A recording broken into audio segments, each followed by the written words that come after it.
Iggy Peck Architect by Andrea Beaty. Young Iggy Peck is an architect, and has been since he was 2, when he built a great tower, in only an hour, with nothing but diapers and glue. "Good gracious, Ignatius," his mother exclaimed, "that's the coolest thing I've ever seen." But her smile faded fast as a light wind blew past, and she realized those diapers weren't clean. "Ignatius, my son, what on earth have you done? That's disgusting and nasty, it stinks." But Iggy was gone. He was out on the lawn, using dirt clods to build a great sphinx. When Iggy was 3, his parents could see his unusual passion would stay. He built churches and chapels from peaches and apples, and temples from modeling clay.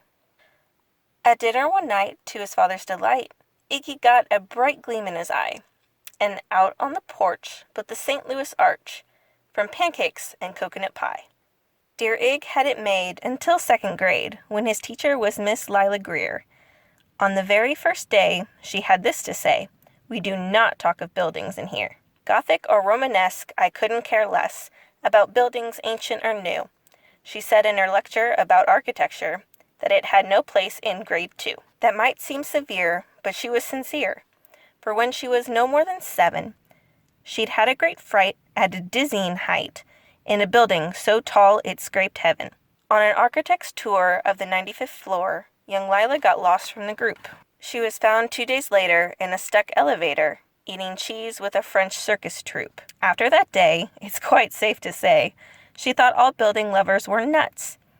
As a teacher, she taught that, above all, one ought to avoid them, no ifs, ands, or buts. As you might guess, it would cause Iggy stress to hear such terrible talk, but he didn't hear. He sat in the rear, while building a castle of chalk. "You, Iggy Peck, your desk is a wreck. Tear down that castle right now. You will not build in here, is that perfectly clear? Do you need to see Principal Howe?" "No, ma'am," Iggy said. He lowered his head, and his heart sank down to the floor. With no chance to build, his interest was killed. Now 2nd grade was a bore. After 12 long days that passed in a haze of reading, writing, and arithmetic, Miss Greer took the class to Blue River Pass for a hike and an old-fashioned picnic. They crossed on an old trestle to a small island nestled in the heart of a burbling stream. But they no sooner passed than the footbridge collapsed, and Miss Lila Greer started to scream. "We're trapped here, oh my! Alas, kids, goodbye!" Her eyeballs rolled back in her head. She dropped to the ground with a vague groaning sound. Luckily, fainted, not dead. The class was amazed. They stood there quite dazed, uncertain of what they should do. But one bright young man was off hatching a plan, which started with Miss Lila's shoe. Soon each lad and lass there at Blue River Pass was working together as one. And when she came to, Miss Lila Greer knew that something quite brave had been done. She looked in the air and saw hanging there a structure with cables and braces. And on the far side, beaming with pride, were 17 smiling young faces. Boots, tree roots, and strings, fruit roll-ups and things, some of which one should not mention, were stretched ridge to ridge in a glorious bridge, dangling from shoestring suspension. It all became clear to Miss Lila Greer as she crossed that bridge over the stream. There are worse things to do when you're in grade 2 than to spend your time building a dream. Now every week at Blue River Creek, elementary and 2nd grade, all the school kids can hear, along with Miss Greer, how the world's greatest buildings were made. The weekly guest speaker, in a t-shirt and sneakers, talks of buildings from Rome to Quebec. Of course, he's the guy who builds towers from pie, that brilliant young man, Iggy Peck. Bridges.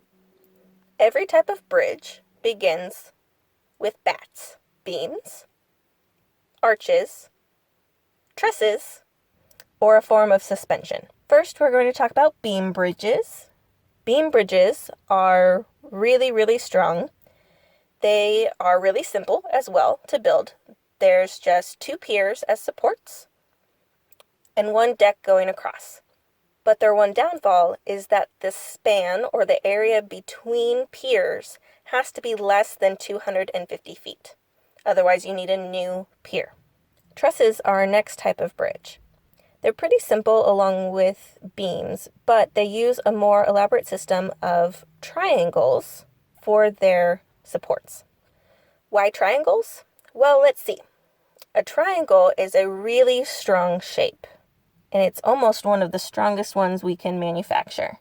Trusses come in a lot of different patterns. They also come either on top of the roadway, called a through truss, or on the bottom of the roadway, called a deck truss. Cantilevers are a special complex version of a truss with trusses on both sides of the piers.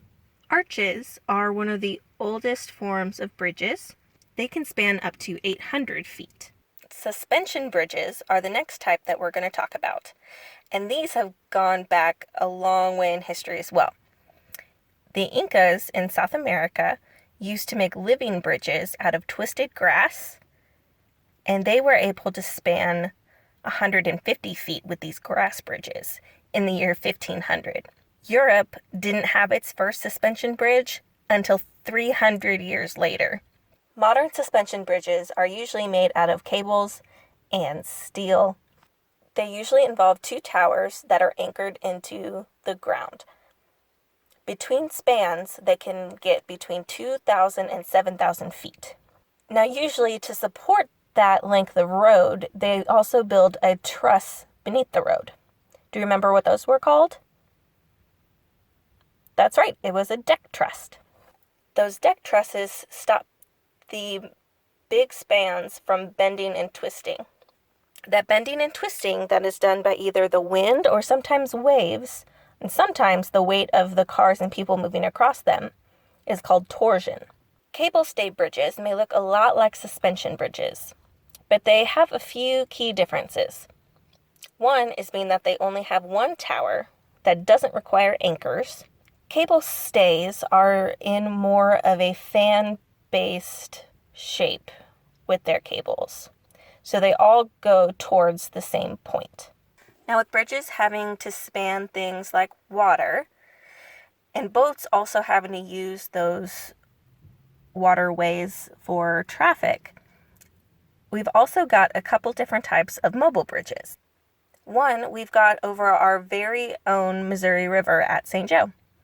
It's a swing bridge. Did you know there is 500,000 bridges in the United States alone? Let's look at some famous bridges and see if you all can guess their type. Now, I've got another activity for us, and it's involving index card bridges. So what we've got, and what I'm going to test, is one index card by itself, 3 index cards stacked on top of each other, and then 3 index cards, but these are taped together at the ends. Let's see how many coins these bridge types can hold up. Which one do you think will give out first? Which one do you think is going to be the strongest? Well, it looks like our single note card was the weakest bridge. Let's try folding up its sides and see what that extra support does. There are a couple of different forces, like tension and compression, that act upon bridges and help hold them together, but can also destroy them. Tension is like the force between two people tugging on a rope. The rope is under great tension, being pulled in separate directions. Compression is like a giant spring being held down. So a balance of these two forces are what keeps bridges in place. Thank you all for building with me today. Hopefully we'll see you again soon.